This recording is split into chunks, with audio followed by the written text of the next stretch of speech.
Last of the First, Chapter 1, Yearly Traditions.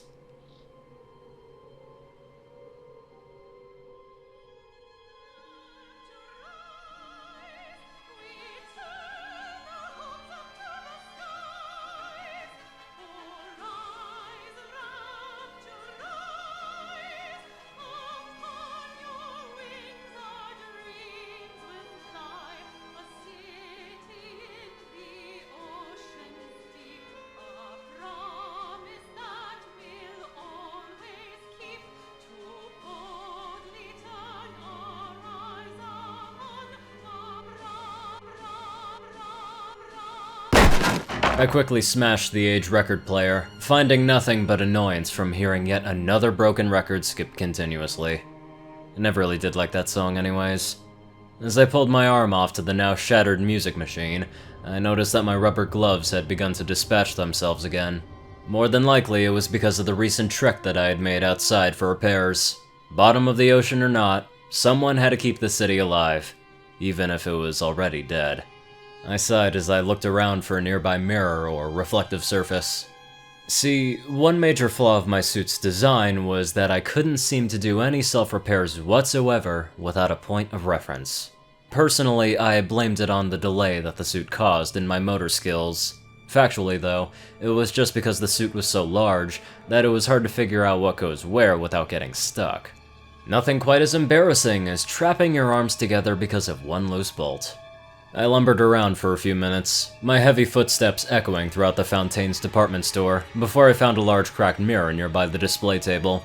Comically enough, the mirror was in the best shape that I had seen any other in Rapture for the past 7 years. 7 years. I feel like fate just set that joke up on purpose. I stepped in front of the mirror and began my repairs, watching as my hand reached over my wrist, avoiding the electrical shock unit, or ESU, that had been clasped over my glove. I was, as many would call it, a Big Daddy. Sort of. I was, like most Big Daddies, covered in metal and armor of all kinds. I had a white undercloth, barely visible under any of my armor platings and sealants, coupled with several blue strips of paint that ran along my armor, mostly along the edges. The chest plate that was welded to my single small-eyed helmet was made protruding outwards, purposefully made to look that way purely for intimidation and protection. My gloves were big and bulky, like those of all the other models, though unlike a Bouncer, a Rosie, or even an Alpha Series model, I was given an ESU as a weapon rather than a rivet gun or a drill. Notice anything odd though? A Big Daddy with no lethal weaponry, painted blue, and overly armored platings. Like I had said, I wasn't exactly a normal Big Daddy. If anything, I was more like a security guard. The reason why? I had to be the worst guardian in existence. When I first volunteered into the Big Daddy Initiative, I lost 3 little sisters within my first year. Knowing that I had lost them, whether I knew that they were my daughters at the time or not, always resulted in a strong emotional whiplash. I would go days on end mourning the death of the little girl that I had known as my daughter, even if I was only made to believe so. What baffled the scientists at Ryan's laboratories, though, was the fact that I could even mourn at all. I was originally a Rosie model, after all, made to be without emotion, thought, or any sort of mindset that was deviated from protecting my charge. Try as they might, though, they could never seem to truly remove these issues from my system. After about 2 more attempts at proving my worth, both of which failed miserably, the scientists finally decided to downgrade me. My suit design and weaponry had changed, and they even went through the trouble of programming me to protect people rather than little sisters. So, that's what I did. For the next 5 years, I carried out my duties as a security daddy, as I'd become known as, making sure that everyone abided by Ryan's laws no matter what. I still remember the day where it all went wrong, starting off with a bombing on the New Year's Day party, leading to dozens, if not hundreds, of rebellions every day. Rapture fell apart from the inside out. Splicers, that is to say, once normal people who had taken genetic enhancers called plasmids, were among the bigger problems. They became obsessed with Eve, a concoction that allowed people to continually use a plasmid at will, and more specifically, Adam. A miracle drug that was extracted from rare sea slugs from underwater, often used to buy plasmids or heal wounds at near instantaneous rates. Friends began to strangle friends, babies were smothered in their cribs, and even family members began to turn on each other just for another small dose of Adam. Time went on, and things continued to occur out of this nature, even after Rapture's downfall. Ryan and Fontaine, the two competing heads of Rapture, were both killed by a man known as Jack, who had come and left without a word, taking several little sisters with him as he did so. Their replacement, Sophia Lamb, did more than to encourage the rising up of splicers on Big Daddies before she, along with a well-known Alpha series referred to as Delta, and a large portion of Rapture, fell into the briny pits below. Now, things had gotten worse. Much worse. Before, Big Daddies and splicers weren't the only things that roamed around, with the occasional Big Sister, of course. There were survivors, people who had gone through most of Rapture's downfall without any issue whatsoever, and managed to make it by just fine on their own. Soon though, about 3 years ago in fact, a splicer killed the last available little sister in Rapture. And that was when all hell broke loose. Faced with little to no Adam left, the splicers turned on anything else that wasn't themselves. Survivors were swarmed and killed, along with Big Daddies, and even the mighty Big Sisters. All of them fell like trees, each heavier than the last as they toppled over. Now, I was the last Big Daddy, or survivor, or anything that wasn't a splicer. Luckily, I couldn't be killed so easily. Well, technically I could, but not really. When the scientists had first demoted me, they believed that I should be made to last. My suit was given an automatic Vita chamber chip, reviving and helping me at any nearby Vita chambers every time I seemed near death, which was often. After enough deaths to make a cat green with envy, the splicers eventually gave up on killing me, claiming me to be a metal feline. It's a good thing too, because death wasn't exactly painless, after all. Though, death was a given to me. I wasn't immortal, nor was I weak. Anytime I would be swarmed, usually by 50 or so splicers, I would manage to take out an average of about half of them before I would finally succumb.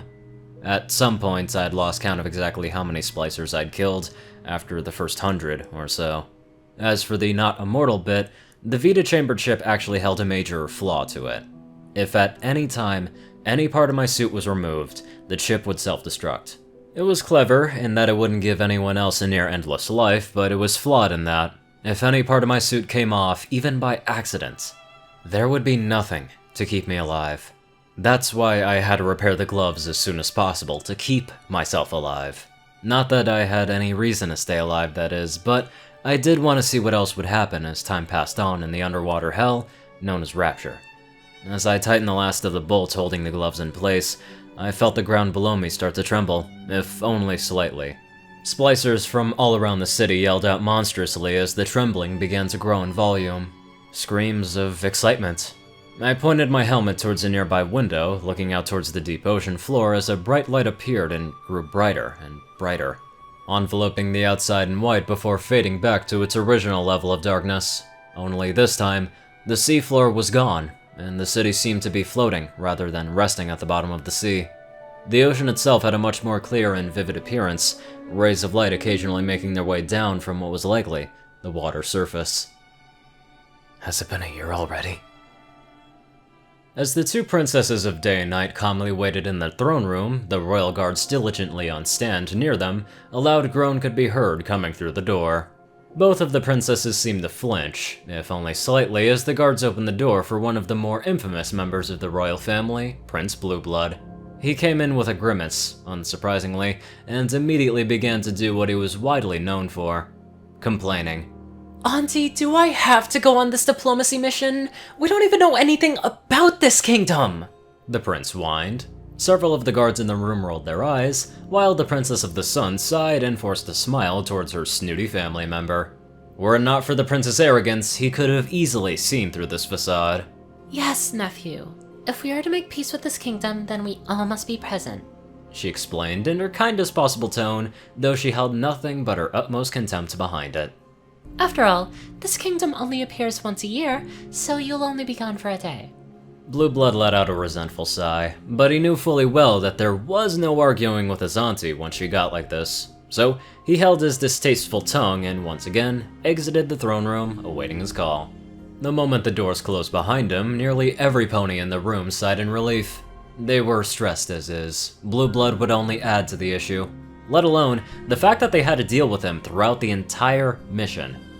Nevertheless, they resumed to their posts and awaited patiently.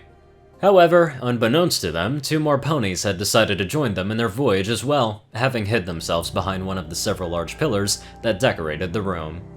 Are you sure about this, Rarity? We only came to Canterlot to visit Mr. Fancy Pants. Besides, wouldn't the princesses be mad if they found us here? A timid yellow Pegasus with a pink mane whispered to a white unicorn with a purple mane. Oh, don't worry so much, darling. Rarity reassured. While we may be here to fulfill an order, that doesn't mean we can't look around a little.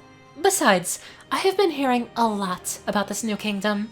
Apparently it just pops up out of nowhere deep in the Pony Civic Sea, only to disappear into the night. It just gives me jitters thinking about it. Rarity quickly covered her mouth with both of her hooves, muffling an oncoming squee of excitement. However, Fluttershy was no less concerned by this display than she originally was. Truthfully, she was afraid.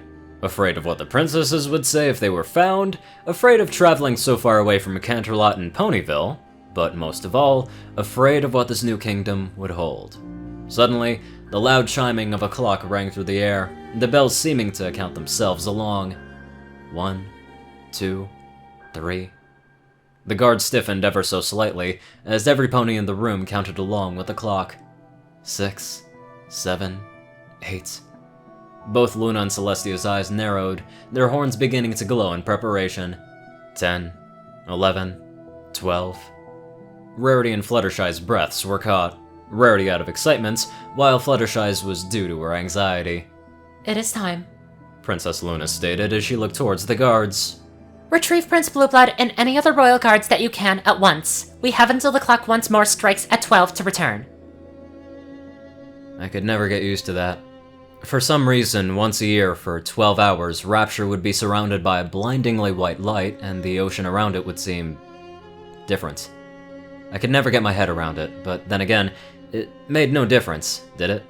If anything, it made for a good light show. Even the splicers agreed that it was a welcome change of pace from Rapture's usual dull and red.